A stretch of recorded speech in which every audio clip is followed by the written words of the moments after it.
Prenuptial agreement is an agreement that a couple enter into before they get married.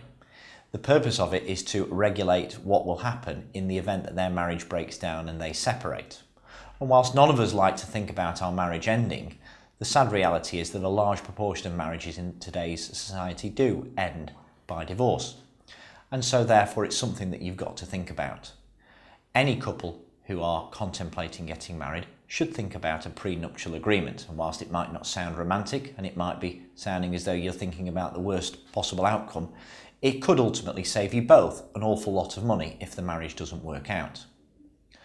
People who find prenuptial agreements particularly useful are couples where one or both of them has particular wealth or a significant income, or those couples who might be marrying for a second time, particularly where one party is older, maybe late 40s, 50s, have got older children and want to protect their wealth for their children whilst enjoying a marriage to a new partner whom they want to spend the rest of their life with.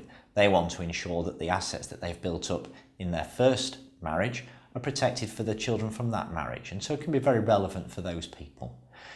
A prenuptial agreement, whilst involving some expense at the outset in drawing it up, can ultimately save a lot of money in the event of a separation, because of course it regulates what's going to happen, and it therefore hopefully avoids all those nasty expensive lawyers' bills that can arise when a party or a couple separate.